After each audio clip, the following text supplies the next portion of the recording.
strategies of a victorious warrior. How many people have heard of John Maxwell? Okay, well, he is a founding partner of the John Maxwell team.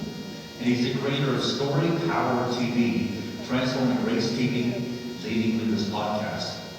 And by far, he tells me that his greatest accomplishment ever is to be the proud father of 4 and Poppy to 10 grandchildren. Ladies and gentlemen, may I introduce to you J. Lauren Norris.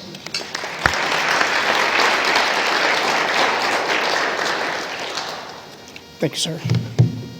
While I plug this in, you have 10 seconds to get the food out of your mouth, because I have to take a selfie or my wife will wonder where I had lunch. And I'm going to take a selfie with all of you in the background right after I plug this in. So that's your fair warning not to have food in your mouth or lettuce in your teeth when I take this picture. And Emily's going to get the same shot, too. You ready? All right, everybody smile. Big smiles. 1, 2, 3. Yes, I took 7 pictures. I got all of you in there. Even those of you with lettuce in your mouth. Okay.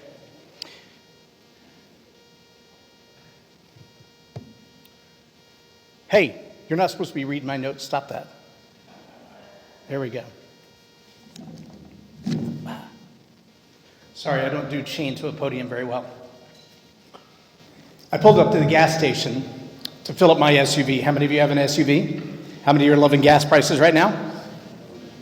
Yeah, I didn't think I'd see a single hand. But as I'm filling my SUV, I noticed this little minivan pull up on the other side. The driver climbs out. She is in beautiful white pantsuit, hair is perfect, nails are perfect. She is dressed to the nines. Absolutely stunning. As she reaches to put the gas in her minivan, I'm looking through the window and I see 2 toddlers. One of them has shoes on the wrong feet. The other one has no shoes on and his socks don't match. Their hair is a disaster and there are Cheerios everywhere. When she reaches for the gas pump, I realize there's a mark where her wedding ring is supposed to be, but there's not a ring there. And then as she turns to face me, I see her makeup is a mess. Tears streaming down her face, eyes are red. And the thought that went through my head came out of my mouth. Anybody ever had that? I looked at her when our eyes met, and I just said, I was raised by a single mom, and then I married one. Can I pray for you?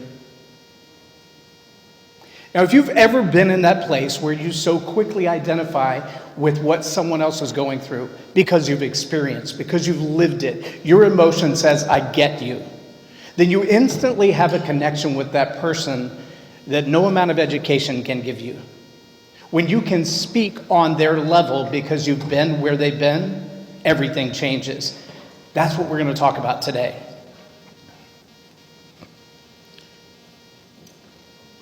I'm going to talk to you about the 5 easy ways that you can turn StoryPower into success.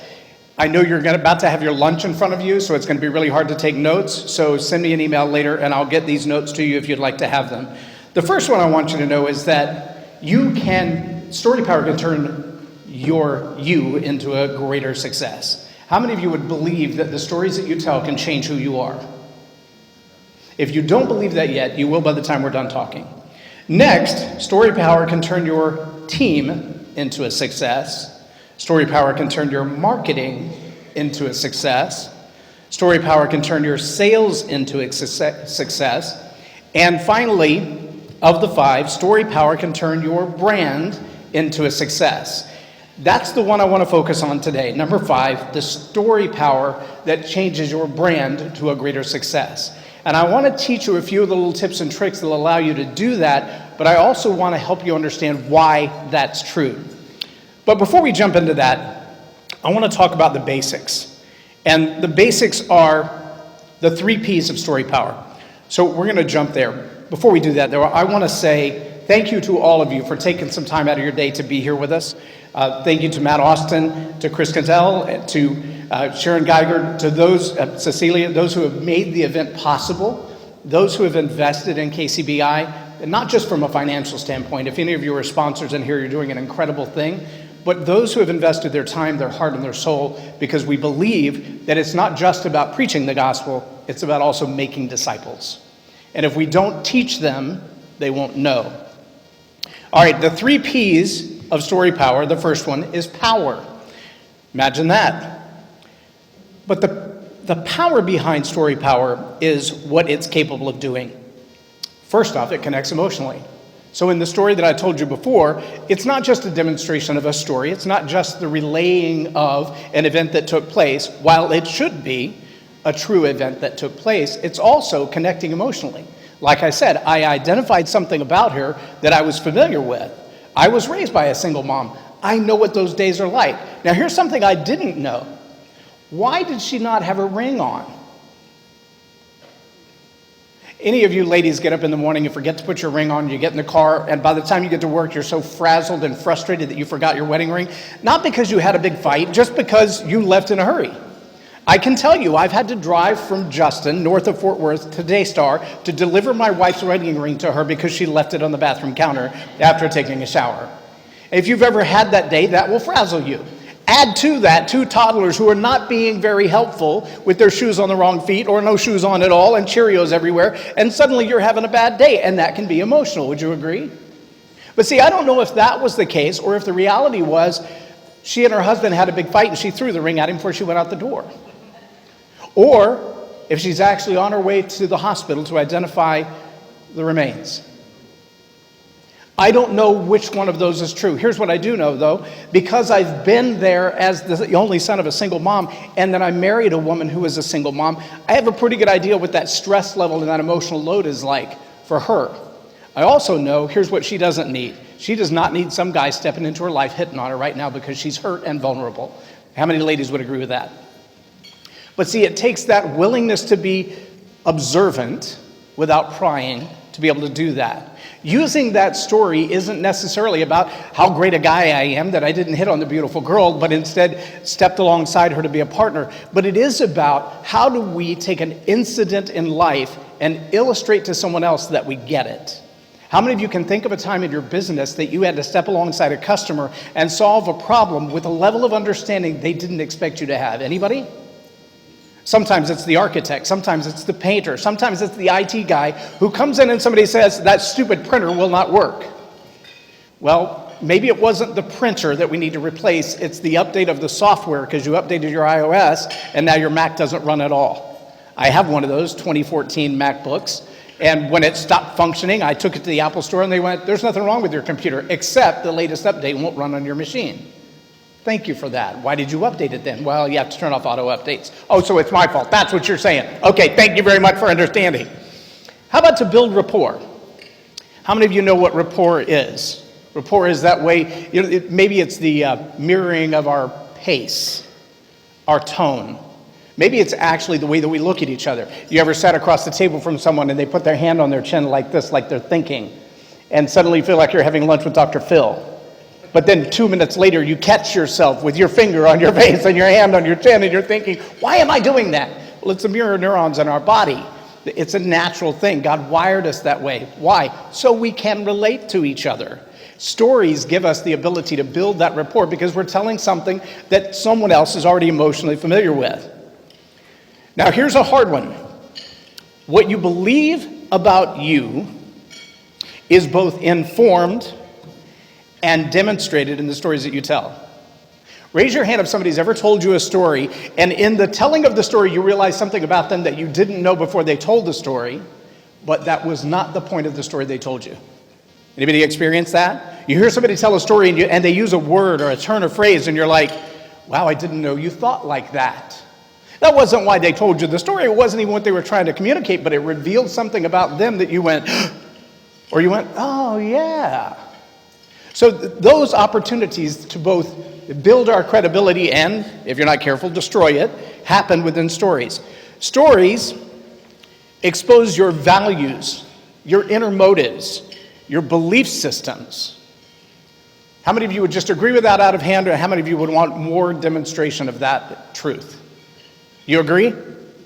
You want to hear more? You just want your food. Leave me alone, I'm eating. I get it.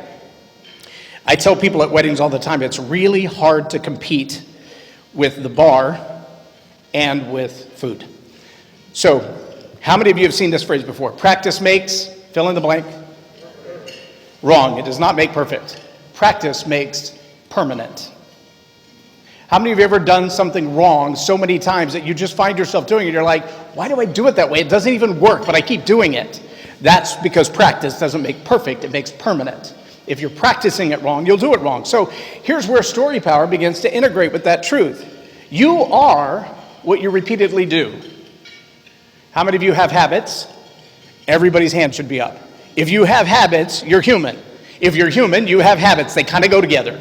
Now, whether those habits are good or bad, that's up to your judgment between you and your doctor and your spouse, perhaps. But your habits display your belief system. The things that you say, the words that come out of your mouth, those are habits. I remember working with a guy who would say all the time, man, I was just living it. I was just living it. And I never corrected him on it. And one day, he said something that really made me angry, and I said, I'm so livid right now, I can't have this conversation. Let's talk in 10 minutes. And I walked off. Well, 10 minutes passes. He's watching his watch. He walks into my office. He goes, when were you going to tell me? And I'm like, what made me angry? He said, no, that I've been using that word wrong all this time. I've been saying live in it, and the word's really livid, and you wouldn't tell me. You never corrected me on it. I'm like, what good would it have done? He said, well, now I feel like an idiot. And I'm like, your habits display your belief system. Your inner language converts your brand into something that you don't want it to be. How many of you have worked really hard to close a sale with someone, and then somewhere down the road in the middle of this transaction, I don't care if you're buying and selling a house or rebuilding somebody's pool or doing IT work for them or trying to build a coaching relationship, at some point it goes awry and you can't put your finger on what happened.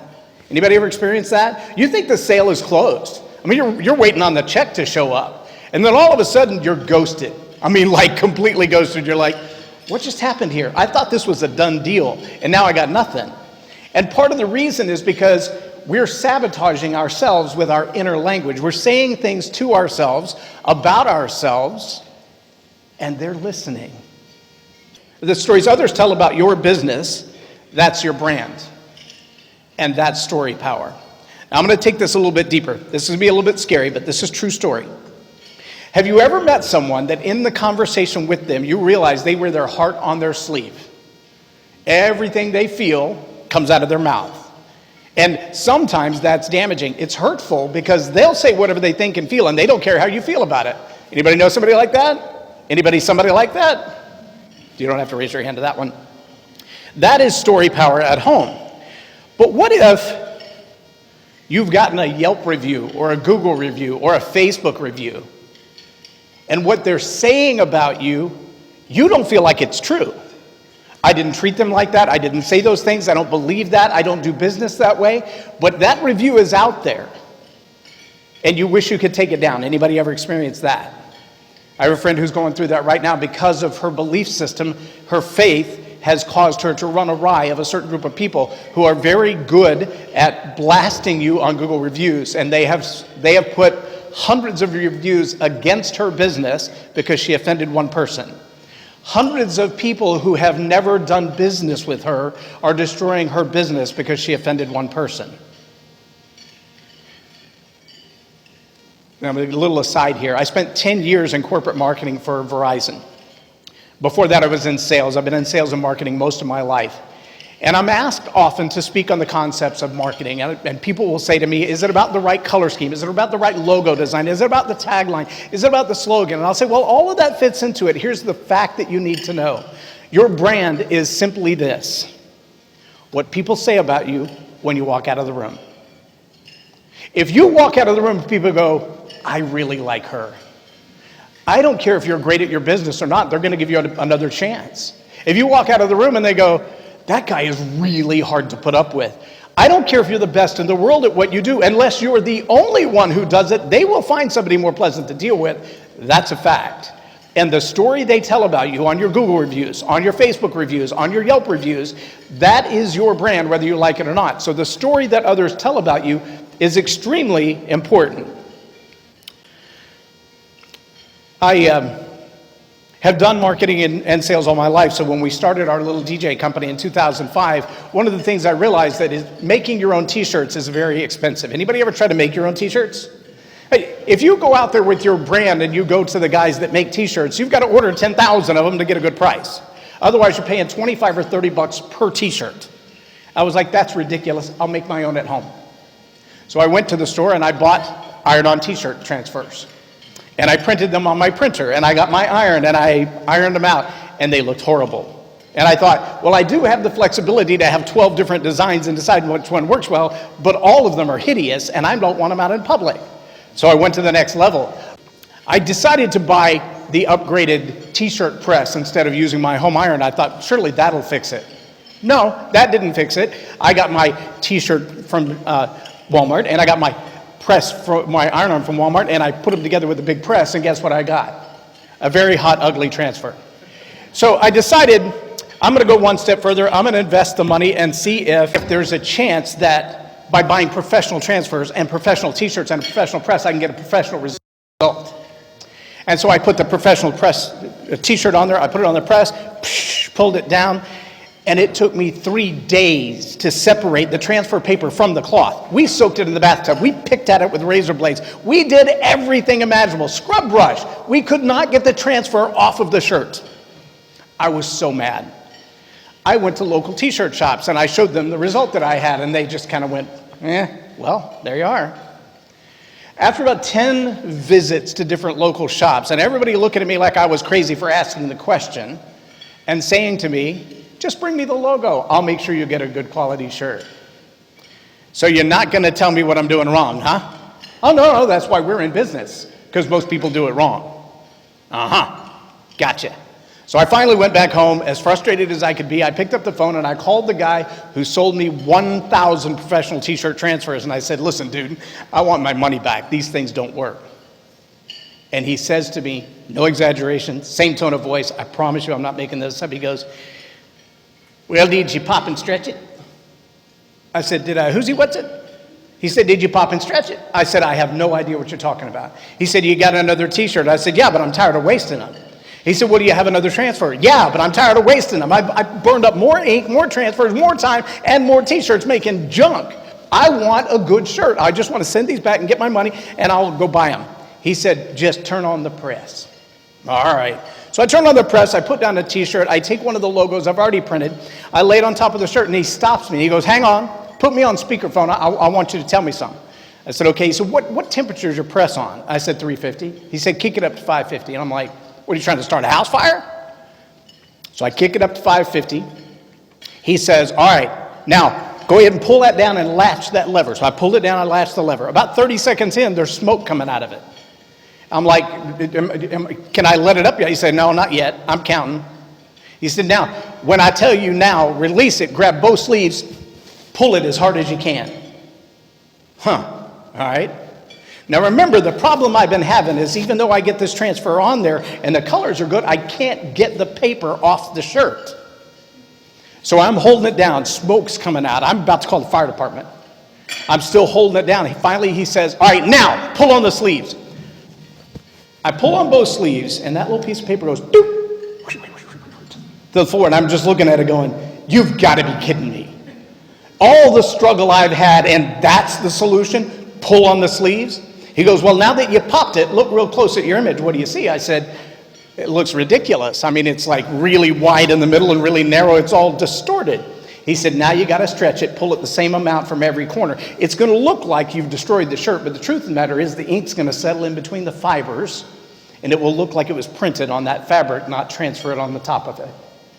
Sure enough, I still have that shirt almost 15 years later, and the color hasn't faded, and the logo isn't distorted, and there's no little peeling corners on it, and the paper comes off every time you pop and stretch.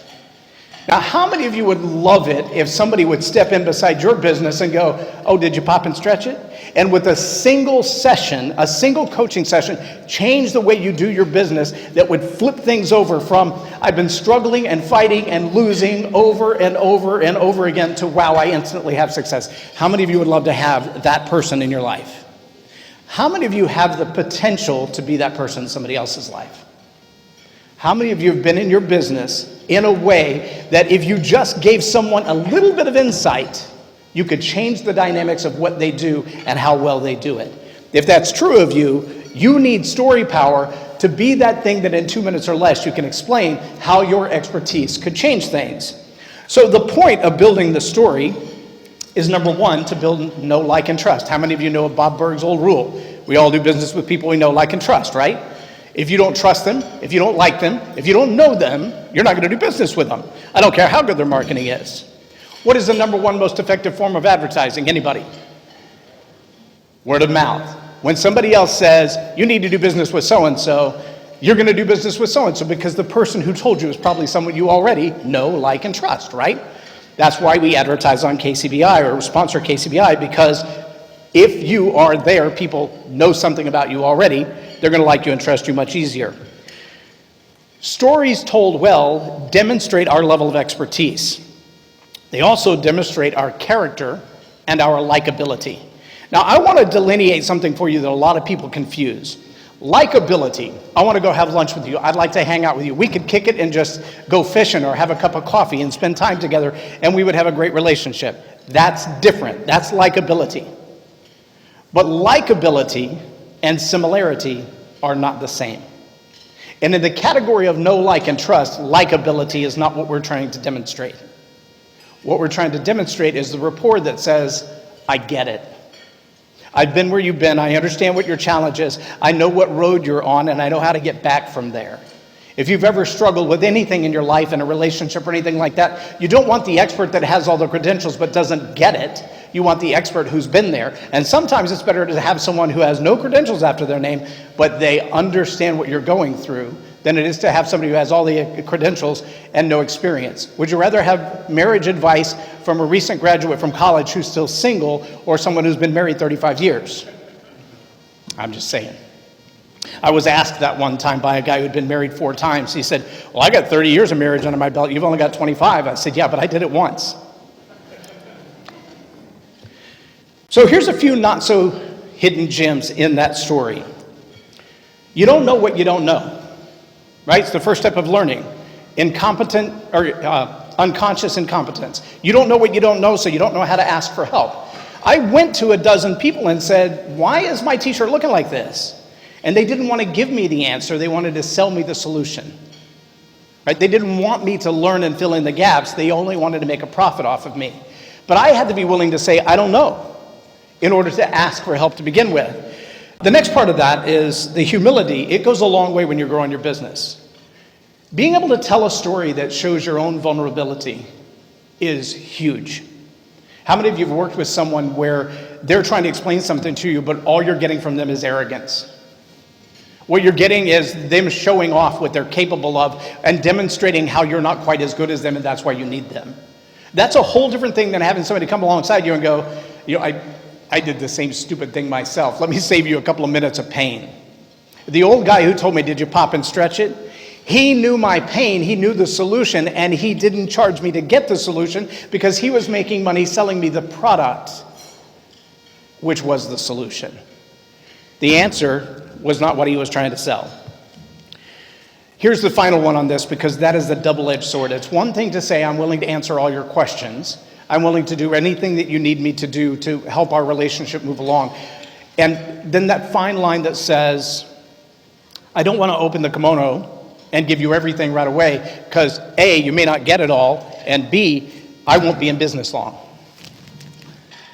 And if I'm not going to be in business long, I'm not going to be able to help you long, right? How many of you run a business that you require payment to be able to, keep running a business? Anybody? Everybody in the room should have their hand up.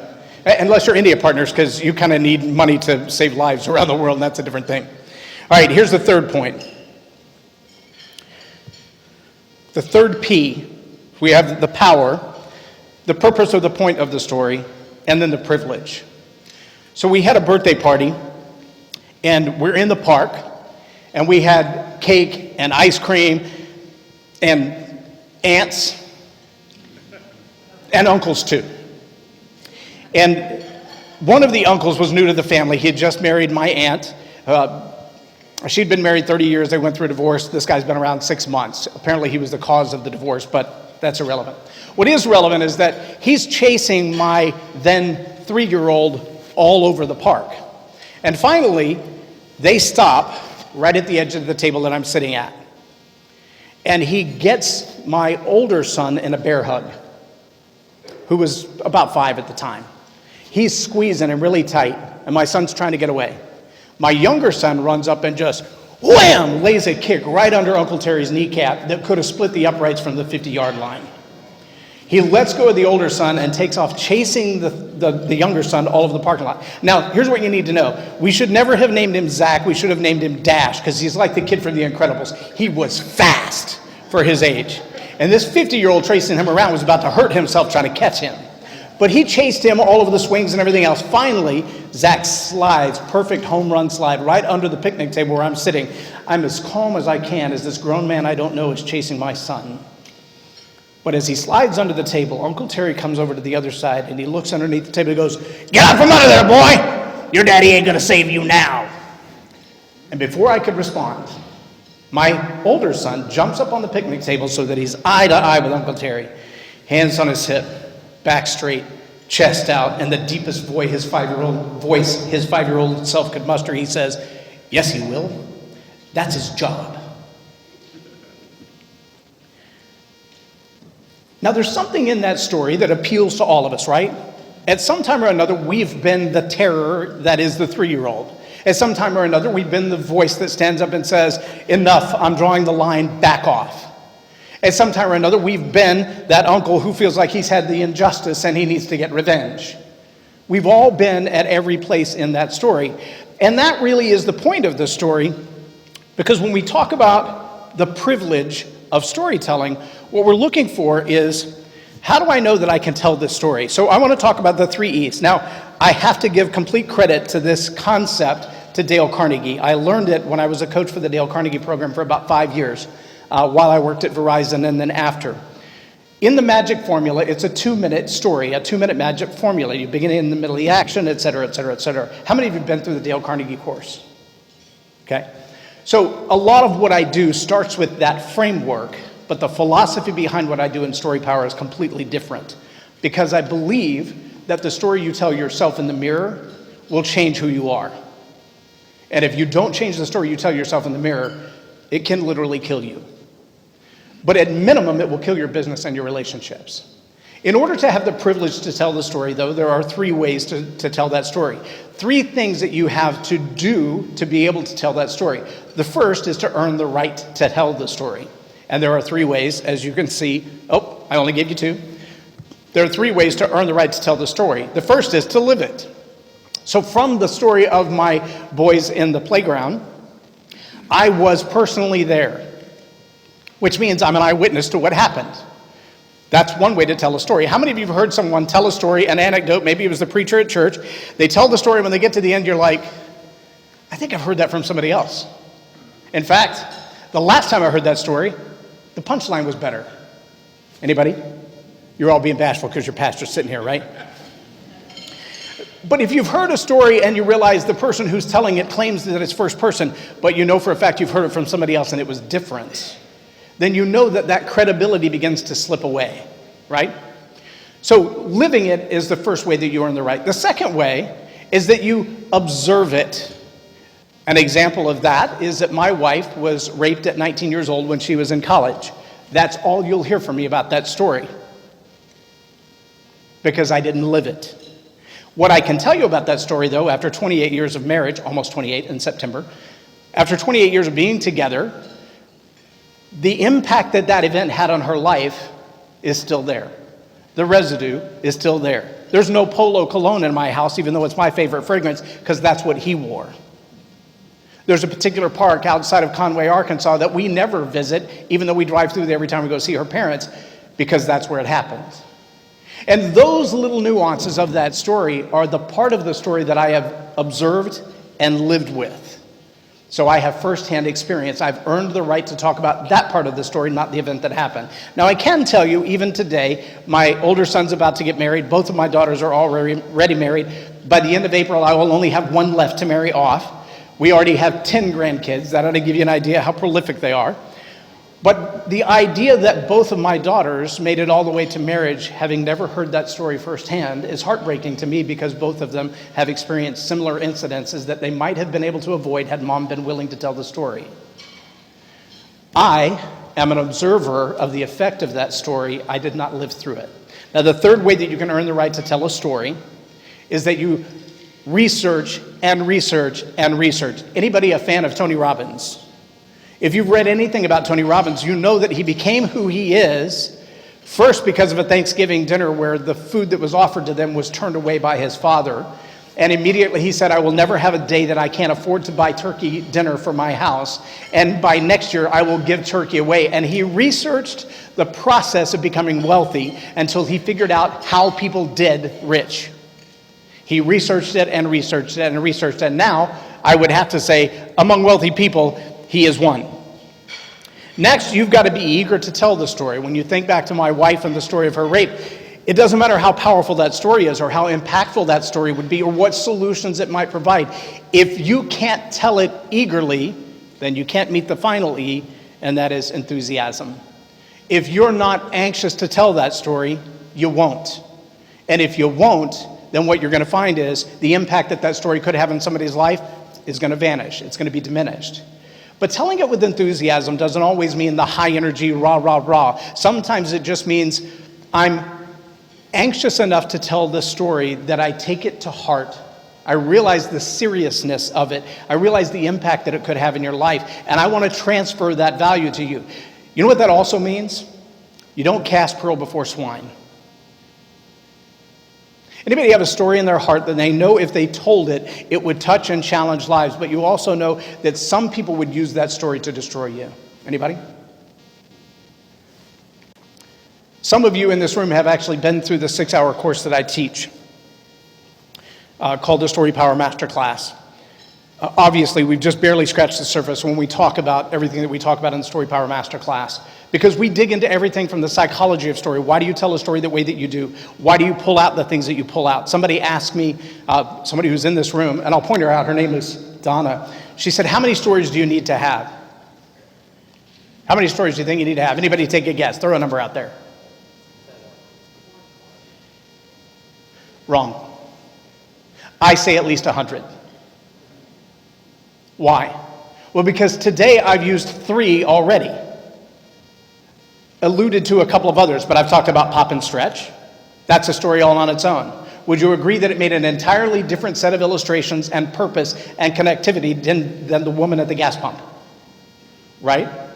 Also, the story of the boys in the park. Totally different thing. Yes, he will. That's his job, is the title of that story. And I wrote that story, I crafted that story intentionally because it speaks to a certain audience about certain things and allows me to make illustrations.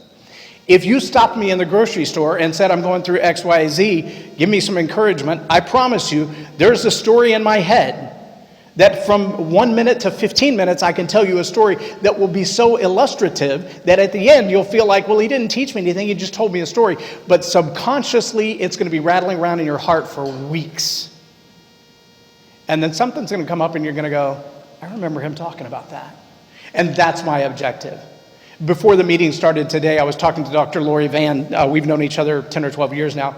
Dr. Lori has interviewed people like Dr. Phil.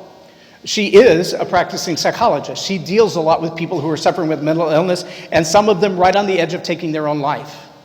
And when I mentioned to her that one of the things that I see in the power of story is the ability to craft our own self-image or to sabotage ourselves, she agrees. That is a powerful, damaging thing, but could also be a very powerful, helpful thing when you learn to tell your own story differently. That is a powerful move. I want you to know that if you decide to work with me, there's a postcard in your bag. There's 2 of them, actually. One kind of describes what the StoryPower Masterclass is about. The other one is an offer that we put together that basically makes the whole thing half price. It includes video training. How do you work in front of a camera? What if you wanted to do a podcast? Or what if you just wanted to create your own video reels for your own commercials? That $1,500 package takes you through all of that. But if you were to say, I don't need the video, I just need to go through the 6-hour course and understand the psychology of story, and I need to know how to extract stories from my life so that I can use an incident in 2 minutes to relay a problem that I'm struggling with or a solution for a client. If what you're looking for is the one story of your life, the testimony of your life that walks you from the beginning of the crisis that you lived through that made you realize you needed Jesus until Jesus made the change in your life, Donna Skell, raise your hand. They do at Roaring Lambs what's called the Testimony Workshop. That's exactly what they do. They will walk you through that whole process of identifying where Christ impacts your life and how you can tell that story if you're asked to speak for 30 minutes. If what you want to understand is how to create 100 different stories so that you can move like a chameleon from audience to audience, from moment to moment, the 2-minute story, that's what StoryPower is about. And the 6 hours, you can ask Nadia, you can ask Donna, you can ask others who've been through the class. It is intense. It is emotionally intense. It is intellectually intense. It is academically intense. I want to close with, well, guess what? What do you think I'm going to close with? A story, yes. So, let me get off that page. I think the next one's blank. Yes. I'm walking out of the chapel at Pine Cove. Anybody been to Pine Cove? So I'm walking out of the chapel at Pine Cove with my wife. Dr. Annie McQuitty had just delivered the morning service. And as we're walking out, we stopped at the door. She looks me in the eyes and she says those words that make every man tremble. What? We need to talk. Oh, that's like turn your head and cough. Oh, there's not many things worse than we need to talk. I spent the rest of the day somewhere between angry and I just want to throw up. I was so nervous. Here's why. We had been married 10 years at that point. And I came into our relationship after being molested at 9 years old with a 15-year-old addiction to pornography. 10 years in, I'm now 25 years addicted to pornography. Married to a rape victim who was a single mother of a 4-year-old daughter when we met. How many of you see a crisis coming? I was thoroughly convinced that her words to me were going to be, I'm done. I'm out. I can't take this anymore. I found somebody better. He makes more money. He's a better looking guy. I had spent all of my life believing that I was fat and unlovable, and there was no reason anybody wanted to be married to me. And the entire day I rehearsed in my head how I would let her down gently after she broke it off. The end of the day comes. The kids are out doing their thing at Pine Cove. And we walk into our little cottage together and we sit down on the edge of the bed, both of us facing the wall. And she turns to me and she takes my hand in her hand. And then she looks me in the eye and she says, when you say to me that you're fat and unlovable, you're asking me to believe a lie. I don't see you like that. And I know everything you've ever done. And I forgive you. I love you just the way you are, and I need you to see you the way I do.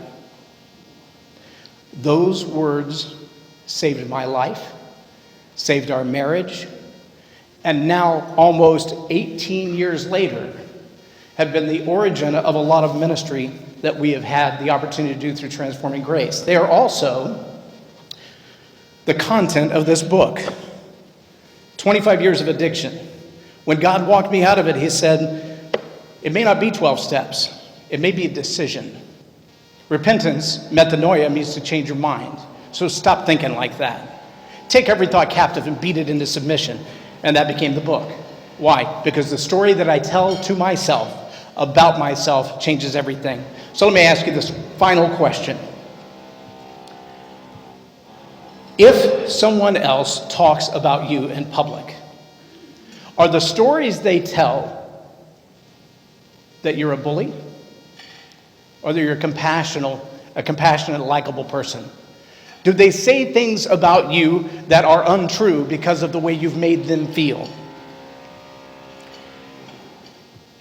And the truth is, that story may be closer to your real life than you want to believe. You may be living a lie because the story you're telling yourself and the story you're living out in front of everybody else is different. And if either one of those things is rattling through your head and you're going, I need to better understand the story I tell to myself about myself, and I need to better understand how the stories I tell to my potential clients will either close the deal or close the door, then StoryPower is for you. If you are interested in the class, Chris and I talked about this just before we started. If you're here today, and it's only for those who are here today. In fact, the coupon code has not even been created yet. I will do it when I sit down to eat. Flip over the postcard that has the $14.95 price on it.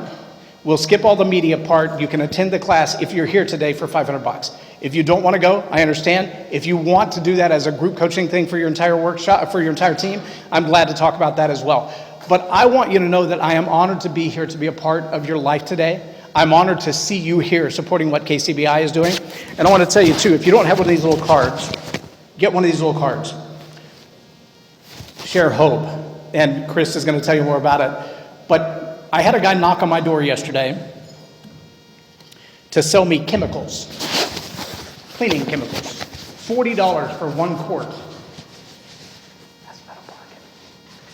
But when he told me the reason he was doing that was because he'd packed his bags and left Illinois, where his mom was addicted to drug, and he was living in an apartment with 9 other people, and he was on the road to sell these chemicals to pay his way to go to college to become a horticulturist.